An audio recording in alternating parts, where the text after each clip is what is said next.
আমাদের মনে রাখতে হবে যে মুসলমান আমরা জাতি আনম তারা আল্লাহ সাল্লাল্লাহু বাহরাহু ওয়া আনজালা বিল কুফারি বিহাদিস জালাইলি দাস্তু তাস্তাদরিয়া বিলাহি সারহামনে দাস্তু তাস্তাদরিয়া বিলাহি সারহামনে দারাতুল মুত্তাকিরা। 7 জানুয়ারি জাতীয় সংসদ নির্বাচনের আগ পর্যন্ত বিএনপি জামায়াত সহ বিরোধী মতের অনেক নেতা কারাগারে থাকলেও নির্বাচন পরবর্তী সময়ে দল দুটির শীর্ষ দুই নেতা বিএনপির মহাসচিব মির্জা ফখরুল ও জামায়াতের আমির ডক্টর শফিকুর রহমান কারামুক্ত হয়েছেন।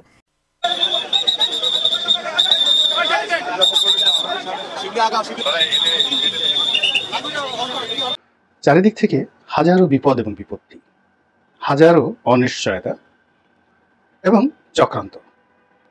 হ্যালো প্রিয় দর্শক মণ্ডলী, আজকের এই ভিডিওটি আওয়ামী লীগ ভাইদের জন্য খুবই দুঃখের, সেই সাথে বিএনপি এবং জামায়াতবাদী ভাইদের জন্য অনেক ইন্টারেস্টিং এবং খুবই আনন্দদায়ক আজকের এই ভিডিওটি।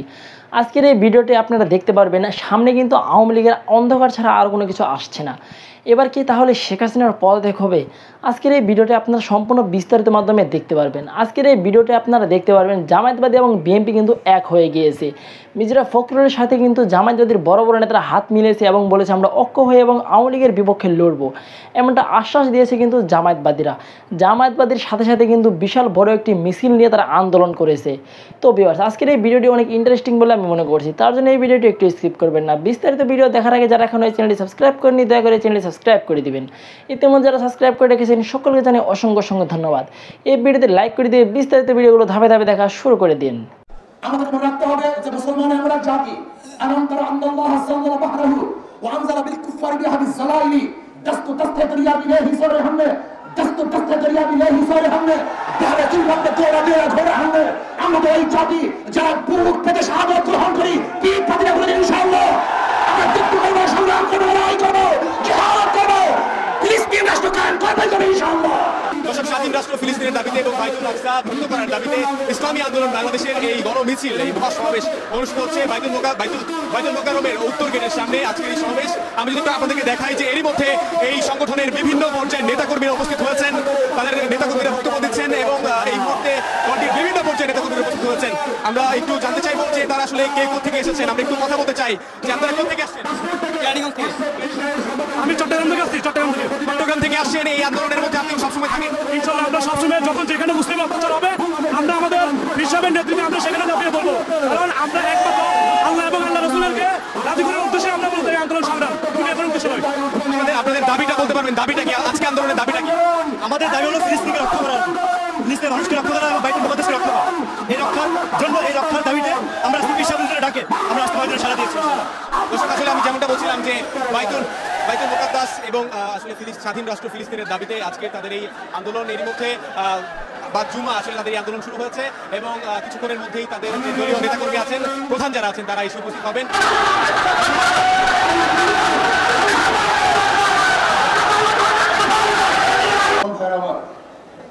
আমরা এখানে কেন একত্রিত হয়েছি? ফিলিস্তিনকে স্বাধীন রাষ্ট্র হিসেবে দেখতে চাই। ইসরায়েল ভূমিফল, ইসরায়েল সেখানে জোরপূর্বক এক রাষ্ট্র কায়েম করার জন্য চেষ্টা চালাচ্ছে। মানুষকে হত্যার ভিত্তিতে, ধর্ষণের ভিত্তিতে, জুলুম নির্যাতনের ভিত্তিতে, গণহত্যার ভিত্তিতে আজকে আমাদের সন্তানেরা না খেয়ে আছে, হাজারো সন্তানেরা চিকিৎসাধীন মরছে, হাজারো মারা তাদের বুক খালি করছে। কিন্তু আমেরিকা সেই জালেমদের পক্ষে, খুনিদের পক্ষে, ধর্ষকদের পক্ষে, যারা নির্যাতন করছে তাদের পক্ষে। জালেমরা জালেমের পক্ষেই থাকবে, কিন্তু মাজলুমদের ঐক্য হতে হবে, সমস্ত মাজলুমদের ঐক্য করতে হবে। জালেমদের বিরুদ্ধে লড়াই করি, তাহলে গোটা দুনিয়া আমাদের জালেম থাকতে পারবে না। আমাদের মনে রাখতে হবে যে মুসলমান আমরা জাতি আনম তারা আল্লাহ সাল্লাল্লাহু বাহরাহু ওয়া আনজালা বিল কুফারি বিহাদিস জালাইলি দাস্তু তাস্তাদরিয়া বিলাহি সারহামনে দাস্তু তাস্তাদরিয়া বিলাহি সারহামনে দারাতুল মুত্তাকিরা ঘোরাহামনে। আমরা এই জাতি যারা বুক পেতে শাহাদাত গ্রহণ করি কি প্রতিজ্ঞা করি ইনশাআল্লাহ আমরা যুদ্ধ করব, সংগ্রাম করব, লড়াই করব, জিহাদ করব, ফিলিস্তিন রাষ্ট্র কায়েম করব ইনশাআল্লাহ। ভাই আমার, আসুন সম্মিলিতভাবে আজকে ফিলিস্তিনের পক্ষে, ইসরায়েলের বিপক্ষে অবস্থান গ্রহণ করি, ইসরায়েলের সমস্ত পণ্যকে বর্জন করি এবং যারা ইসরায়েলের পক্ষে থাকবে গোটা দুনিয়া থেকে তাদেরকে উৎখাত করার চেষ্টা করব। আল্লাহ আমাকে এবং আমাদের সবাইকে ফিলিস্তিন রাষ্ট্র স্বাধীন রাষ্ট্র দেখার তৌফিক দান করুক, তাদের সাথে কাজ করার তৌফিক আল্লাহ দান করেন। তাদেরকে মানুষ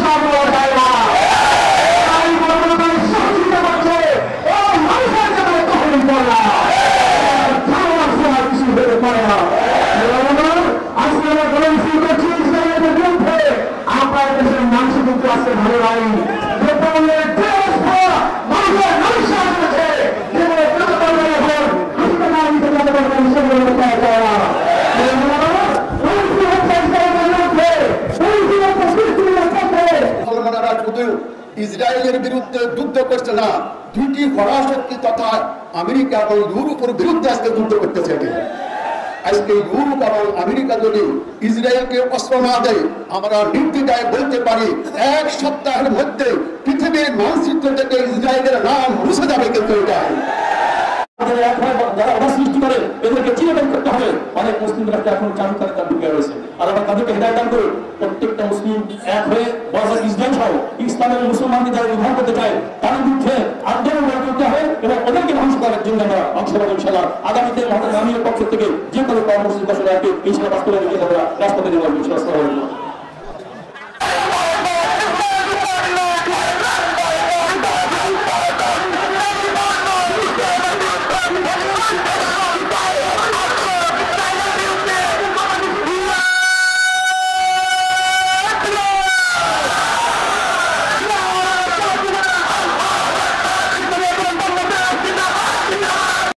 জানুয়ারি জাতীয় সংসদ নির্বাচনের আগ পর্যন্ত বিএনপি জামায়াত সহ বিরোধী মতের অনেক নেতা কারাগারে থাকলেও নির্বাচন পরবর্তী সময়ে দল দুটির শীর্ষ 2 নেতা বিএনপির মহাসচিব মির্জা ফখরুল ও জামায়াতের আমির ডক্টর শফিকুর রহমান কারামুক্ত হয়েছেন। এরপর থেকে জামায়াত প্রকাশ্য কর্মসূচিতে সক্রিয় হয়। নির্বাচনের আগে পরে আন্দোলনে তেমন সুবিধা করতে না পারলেও এবার জামায়াতকে নিয়ে ধামাকা আন্দোলনে নামবে বিএনপি। বিস্তারিত মোহাম্মদ সোহাগ বিশ্বাসের রিপোর্টে।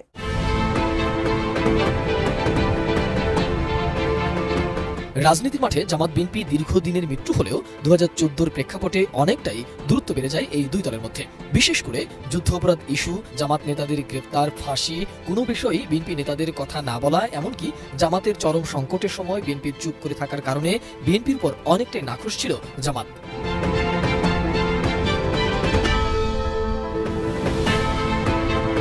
তবে তাদের অভিমান এখন ভেঙেছে। এরই মধ্যে সরকার বিরোধী যুগপৎ আন্দোলন আরো জোরদার করার লক্ষ্যে বিভিন্ন শরিক দল, জোটের শীর্ষ নেতাদের সঙ্গে গত 5 দিন ধারাবাহিকভাবে বৈঠক করেছে বিএনপি। তবে যুগপৎ আন্দোলনে এবার জামায়াত ইসলামীকে সম্পৃক্ত করতে বিএনপির অধিকাংশ মিত্র দল ও জোটের শীর্ষ নেতারা জোর পরামর্শ দিয়েছেন। এদিকে জামায়াত ইসলামীও এক মঞ্চে আন্দোলন করার বিষয়ে বেশ আগ্রহী। বিএনপি মিত্রদের প্রস্তাব ইতিবাচক হিসাবেই দেখছেন জামাতের শীর্ষ নেতারা। শরিকদের প্রস্তাবে বিএনপির মনোভাবও ইতিবাচক। দলটির দায়িত্বপ্রাপ্ত নেতারা প্রকাশ্যে কিছু না বললেও এসব প্রস্তাব ও পরামর্শ নিয়ে তাদের মধ্যে আলোচনা চলছে বলেও জানিয়েছে। জাতীয় সংসদ নির্বাচনের আগে ও পরে বিএনপির নেতৃত্বাধীন এক দফা দাবিতে চলমান যুগপৎ আন্দোলনে ভাটা পড়েছিল। এবার দীর্ঘদিনের মিত্র জামাতকে সাথে নিয়ে ধামাকা আন্দোলনের দিকে যেতে চাইছে দল দুটি। বিএনপি নেতারা বলছেন, গণতন্ত্র পুনরুদ্ধারের জন্য 7 জানুয়ারি এক দলীয় নির্বাচন বর্জনকারী সবাইকে নিয়েই জাতীয় ঐক্য গড়ে তোলার আহ্বান জানানো হয়েছে। বিএনপির এই জাতীয় ঐক্যের চিন্তার বিষয়ে জামাতের সঙ্গে কোনো আলোচনা হয়েছে কিনা এমন প্রশ্নে দায়িত্বপ্রাপ্ত কোনো নেতা কথা বলতে নারাজ।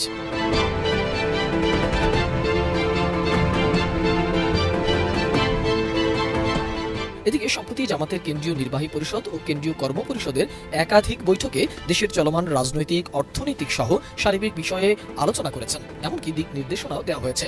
এসব বৈঠকে ঐক্যবদ্ধ আন্দোলন গড়ে তোলার বিষয়ে তাগিদ দেন দলটির আমির ডক্টর শফিকুর রহমান। তবে যুগপৎ আন্দোলনে যাওয়া বা না যাওয়ার ব্যাপারে এখনই পরিষ্কার কিছু বলতে চাইছে না দলটি।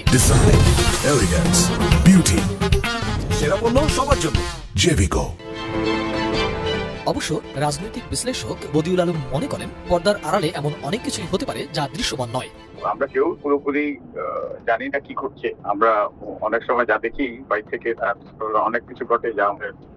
তবে জামাত তো আমাদের দেশে হলো তুরুপের দাস। জামাত যদি তাদের মধ্যে পরিবর্তন আনে এবং তাদের বিরুদ্ধে যেসব অভিযোগ, তারা যদি দল হিসাবে বিপক্ষে না দাঁড়ায়, এগুলোর প্রতি যদি তারা প্রতিশ্রুতিবদ্ধ হয়, তাহলে জামাতের রাজনীতি করার অধিকার আছে। এখন তাদের আইডেন্টিটি, তারা কি হোয়াট দে স্ট্যান্ড ফর, এটা তাদেরকে সুস্পষ্ট করতে হবে। মূলত 2018 সালে একাদশ জাতীয় সংসদ নির্বাচনের পর থেকে দল দুটির মধ্যে সম্পর্ক ফিকে হতে শুরু করে। আওয়ামী লীগ সরকারের বিরুদ্ধে আন্দোলন করতে গিয়ে 1999 সালের 30 নভেম্বর বিএনপি জামাত সহ 4 দলীয় জোট গঠিত হয়, যা পরে 20 দলীয় জোটে রূপান্তরিত হয়।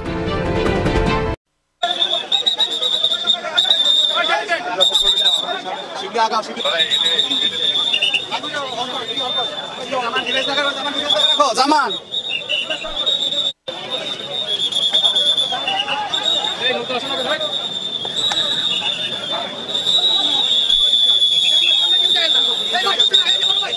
পিছনে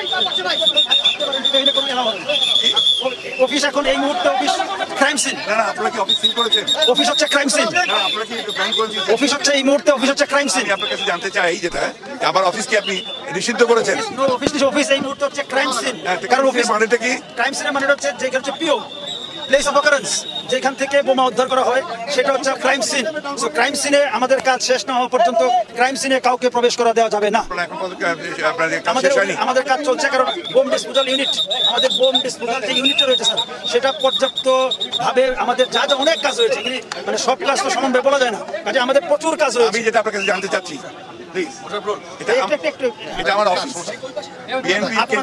আপনাদের কাছে এটা অফিস, বাট আমার কাছে এই মুহূর্তে এটা হচ্ছে ক্রাইম সিন। ঠিক আছে, আপনি declare it as a crime scene, declare করেন। আমি অবশ্যই এটাকে প্লেস অফ অকারেন্স ধরেছি, এবং এই প্লেস অফ অকারেন্সে কালকে পর্যাপ্ত সংখ্যক বোমা নিক্ষেপ করা হয়েছে আমাদের সদস্যদের লক্ষ্য করে। কাজেই এইটা এখন এই মুহূর্তে আমাদের কাছে প্লেস অফ অকারেন্স হিসেবে আমাদের জিম্মায় রয়েছে। আমাদের কাজ শেষ হওয়ার পর আমি আপনার ব্যবহার করব। আমি সেই উত্তরটা দিচ্ছি, আমি যেটা জানতে চাই, আমি তাহলে এখন এখানে যাওয়ার জন্য আপনাদের দিক থেকে কোনো অনুমতি নাই? আমার কাজ শেষ না হওয়া পর্যন্ত কাউকেই আমরা এখন ক্রাইম সিনে প্রবেশ করব। আমি যেটা জানতে চাই সেটা উত্তর দেন। তাহলে আমি এখন এখানে যেতে পারবো না? আমাদের কাজ শেষ না হওয়া পর্যন্ত স্টেট বলেন যে আমাদের কাজ শেষ, আমাদের কাজ শেষ যেতে পারবেন না। আমাদের ক্রাইম সিনের কাজ শেষ না হওয়া পর্যন্ত nobody is allowed to go. কিন্তু আপনার কাছে যেটা প্লিজ আপনি আমাকে, আপনার কাছে, আপনি যেমন বলছেন আপনি সিনিয়র মানুষ, আমি আপনাকে চিনি, সিনিয়র মানুষ বলেই তো বলছি। আমি আমার দায়িত্ব, মাই অফিস। আপনি যদি বলেন আমি যেতে পারবো না, আপনি সেটা বলে দেন। আপনার কাছে এটি আপনার অফিস হতে পারে, বাট এই মুহূর্তে আমার কাছে এটি হতে পারে না। আমার অফিস তো আপনি জানেন। এটা ক্রাইম সিন। প্লিজ এই থামো। আচ্ছা প্লিজ, ওনারা কথা বলবেন, সিনিয়র মানুষ কথা বলছেন। আপনি একজন রেসপন্সিবল পুলিশ অফিসার। আমি আপনাকে জানতে চাচ্ছি যে আমার কেন্দ্রীয় অফিস এটা বিএনপি। আমি সেটা জানি, শেষ করি আমার প্রশ্নটা। আমি এখানে এখন যেতে পারবো কি পারবো না? আমার প্রশ্নটা, আপনার প্রশ্নটা আমি বুঝতে পেরেছি, বাট এই মুহূর্তে গতকালকে রাতে আমাদের বা বিকেল বেলা আমাদের পুলিশ সদস্যদের লক্ষ্য করে যেইভাবে বোমা নিক্ষেপ করা হয়েছে, এবং পরবর্তীতে সেখানে অভিযান পরিচালনা করে যেই পরিমাণ ককটেল বোমা বা অন্যান্য সব উদ্ধার করা হয়েছে, সো সেটি এই মুহূর্তে আমাদের একটি ঘটনাস্থল, যেটাকে আমরা বলি আমাদের আইনের ভাষায় বলি প্লেস অফ অকারেন্স। সো এটা ক্রাইম সিন হিসেবে আমরা এটা বিবেচনা করছি, এবং ক্রাইম সিন হিসেবে আমাদের পর্যাপ্ত সদস্যরা, সিআইডি বোম ডিসপোজাল টিমের সদস্যরা সেখানে কাজ করছে। সো এই মুহূর্তে কেউ সেখানে আইন শৃঙ্খলা রক্ষাকারী বাহিনী যেতে পারবো কিনা? আপনি আমার সঙ্গে উত্তেজিত হবেন না। উত্তেজিত আমি নই, আপনি বুঝতে পারছেন। আমি আপনার যাচ্ছি যে আপনি স্পেসিফিক আমাকে বলবেন। ক্রাইম সিনের কাজ শেষ না হওয়া পর্যন্ত আমি এটা শুনেছি। আমি অত্যন্ত বিনয়ের সঙ্গে বলবো, ক্রাইম সিনের কাজ শেষ না হওয়া পর্যন্ত এইখানে কেউ অ্যালাউড না, nobody is allowed to go. ঠিক আছে, আপনি কথা বলেন, আমি তাহলে চিনি সবাই আপনার। আমি যেটা জানতে চাইছি, আমি তো কেউ না, আমি একজন বিশিষ্ট এই দলের মহাসচিব। অবশ্যই এটা আমার অফিস, এটা আমাদের প্রপার্টি। অবশ্যই আমরা অস্বীকার করছি না। আপনি শোনেন আমার কথা, আগে শোনেন। আপনি কিন্তু পলিটিক্যাল লিডারের মতো কথা বলছেন। না, পলিটিক্যাল না, আমি আইন শৃঙ্খলা রক্ষাকারী সদস্য। আমি একটু ওইভাবে কথা বলছি, ঠান্ডা মাথায় আমার প্রশ্নের উত্তরটা আপনি দেবেন, বাস হয়ে গেল। আমি এখানে being the secretary general of the party, আমি এখন এখানে অ্যালাউড কিনা? আমাদের ক্রাইম সিনের কাজ শেষ না হওয়া পর্যন্ত nobody is allowed to enter into the party office. Fine, that's thank you very much. Thank you very much. আপনারা শুনেন, আর জানেন আপনারা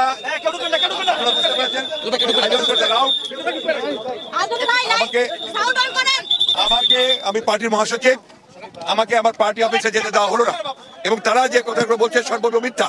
আমাদের ওখানে কোনো বিস্ফোরক ছিল না, নাথিং ওয়াজ দেয়ার, এবং তারা নিজেরা ক্যারি করেছে কালকে ব্যাগে করে। আপনারা সেগুলো দেখেছেন মিডিয়াতে করে। থেকে হাজারো বিপদ এবং বিপত্তি, হাজারো অনিশ্চয়তা এবং চক্রান্ত এবং নানা রকম অসঙ্গতি এবং নানা রকম যাকে বলা হয় ভয়াবহ সব দুর্ঘটনা একেবারে টর্নেডোর মতো সরকারের দিকে ধেয়ে আসছে। এর ফলে সরকারের যে স্বাভাবিক কর্মকাণ্ড রয়েছে সেই কর্মকাণ্ড অনেকটা স্থবির হয়ে পড়েছে। সরকারের যে সমস্যাগুলো এই মুহূর্তে রয়েছে, প্রথম সমস্যা হলো রিজার্ভ, আমাদের যে ফরেন রিজার্ভ, এটি এখন তলানিতে, এবং রাতারাতি যদি সরকার খুব বড় কিছু না হয় তাহলে খুব দ্রুত এই রিজার্ভ ঠিক $10 বিলিয়ন নিচে নেমে আসবে, যা কিনা ম্যাসাকার করে ফেলবে অর্থনীতিকে। দ্বিতীয় সমস্যা হলো পুরো ব্যাংকিং সেক্টর, অর্থনৈতিক সেক্টর না কিন্তু পুরো ব্যাংকিং সেক্টর, এটা নিয়ে একটা ভয়াবহ উদ্বেগ উৎকণ্ঠা তৈরি হয়েছে। আমরা জানি না এখনো পর্যন্ত যে আসলে প্রাইভেট ব্যাংকগুলো এবং সরকারি ব্যাংকগুলোতে সত্যিকার অর্থে কত টাকা আছে, কত টাকা গেছে, কত টাকা খেলাপি হয়েছে, এবং ব্যাংকগুলোর উপর বাংলাদেশ ব্যাংকের কতটুকু নিয়ন্ত্রণ রয়েছে, এবং বাংলাদেশ ব্যাংক আসলে এখান থেকে ব্যাংকগুলোকে অর্থাৎ প্রাইভেট ব্যাংকগুলোকে বাঁচানোর মতো যোগ্যতা রাখে কিনা, অভিজ্ঞতা রাখে কিনা, এবং তাদের সেই ইচ্ছা আদৌ আছে কিনা। ব্যাংকের পর বিমা গেছে, একই অবস্থা বিমা সেক্টর, সাধারণ বিমা এবং জীবন বিমা। এরপরে হলো লিজিং কোম্পানিগুলো, যেটা নন ব্যাংকিং ফাইন্যান্সিয়াল ইনস্টিটিউশন, সেখানেও একই অবস্থা, সব কিছু ফোকলা করে দিয়েছে। এরপর আমাদের যে রাষ্ট্রের যে স্থিতি, চারটি মেজর পার্ট। আপনি ধরুন আমাদের সংসদ সদস্য যারা আছেন তারা একটা পার্ট, যারা বাংলাদেশকে 300টি ভাগে বিভক্ত করে মানুষের যে পলিটিক্যাল মন এবং মননশীলতা এগুলো নিয়ন্ত্রণ করেন এবং জাতিকে নেতৃত্ব দেন। ডিসিএসপি যাই থাকুন না কেন, আলটিমেটলি এলাকার সংসদ সদস্য যদি যোগ্যতম না হন এবং তিনি যদি লোকজনকে শান্ত না রাখতে পারেন, 1000 ডিসিএসপি গিয়েও সে এলাকায় কিছু করতে পারবে না। এখন 2014 সনের বিনা ভোট, তারপরে রাতের ভোট, নিশিরাতের ভোট, তারপরে দামি ভোটের কারণে এমপির এই যে 300 যে পদটি, এটি এখন এমন একটা পর্যায়ে চলে গেছে, সবই আনার মার্কা। এই যে মারা গেল আনার মার্কা জয় জয়কার হয়ে গেছে।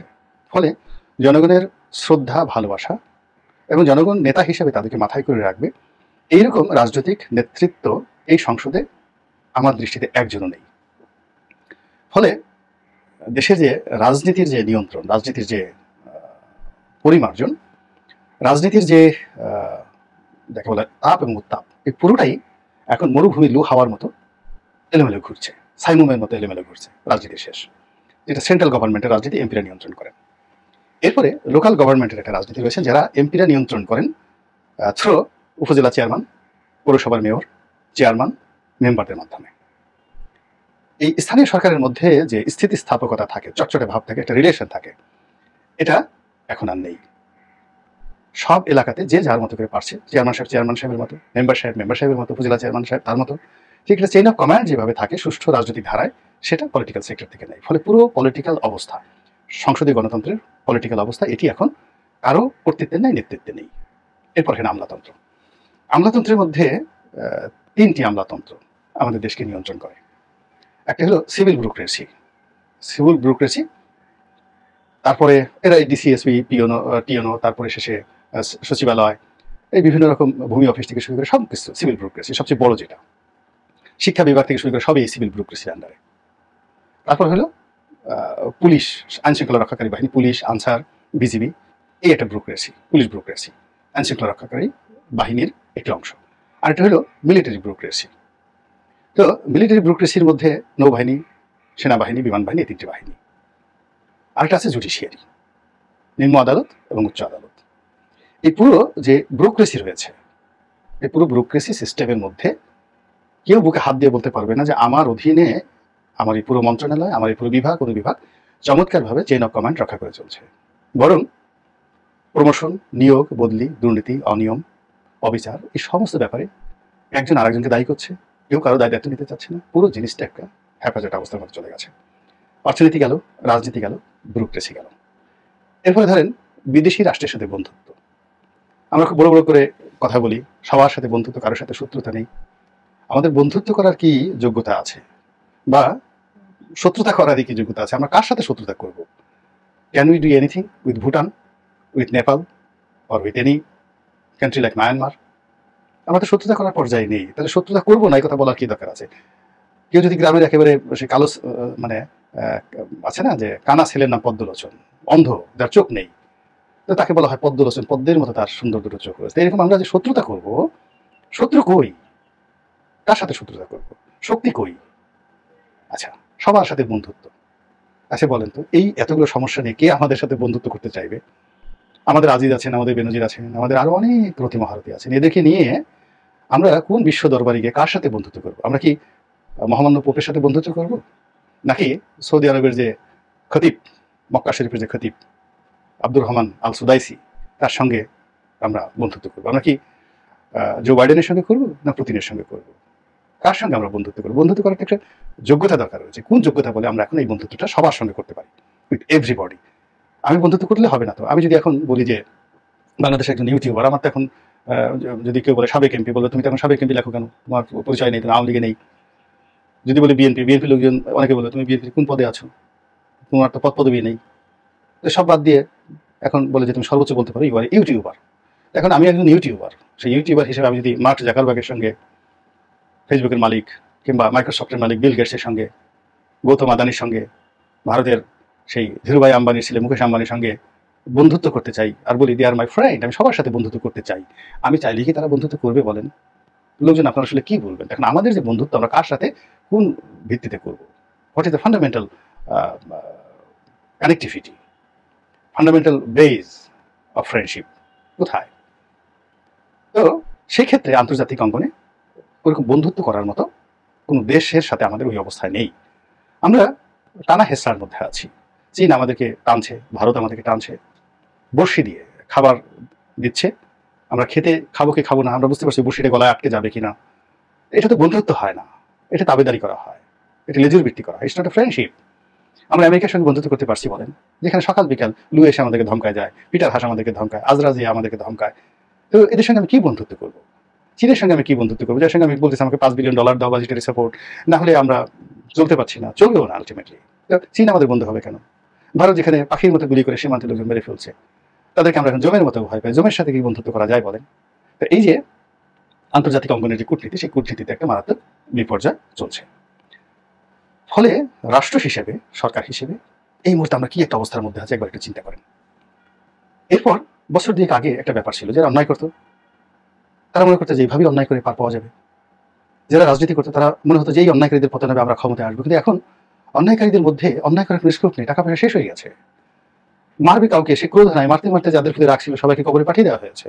নতুন করে কাউকে মারার মতো অবস্থা এখন আর নেই। ফলে যারা জুলুমবাজ তারা ক্লান্ত, যারা দুর্নীতিবাজ তারা খুঁজতেছে কোথায় দুর্নীতি টাকা রাখবে বা কোথায় কি করবে, তারা খুঁজতেছে, দেওয়ার হচ্ছে না।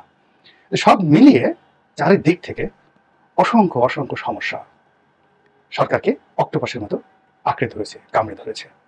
এবং এই যে সাহসী মতো অক্টোপাসের মতো যে আঁকড়ে ধরেছে সরকারকে, এর থেকে রেহাই পাওয়া, এর থেকে বের হয়ে আসা, এরপর নতুন কোনো কিছু করা, বলতে গেলে একেবারে উট যদি কোনো শুয়ের পিছন দিক দিয়ে ঢুকে, উঠে যতটা না কঠিন তার চেয়ে বেশি কঠিন বিষয়। আল্লাহ আমাদের সবাইকে হেদায়েত দান করুন এবং হেফাজত করুন। আসসালামু আলাইকুম রহমতুল্লাহি। প্রিয় দেশবাসী, শুরু থেকে শেষ পর্যন্ত যারা এই ভিডিওটি দেখেছেন সকলকে জানাই অসংখ্য অসংখ্য ধন্যবাদ। যারা এরকম নিউজ ভিডিও পেতে পছন্দ করেন তারা অবশ্যই এই চ্যানেলটি সাবস্ক্রাইব করে পাশে থাকা বেল আইকনটি বাজিয়ে দিবেন। যারা এখন এই ভিডিওটি শেয়ার করেননি, এই ভিডিওটি দ্রুত শেয়ার করে সকলকে দেখার সুযোগ করে দিন। আজকের মতন এই পর্যন্ত, দেখা হচ্ছে পরবর্তী কোনো ভিডিও নিয়ে ইনশাল্লাহ।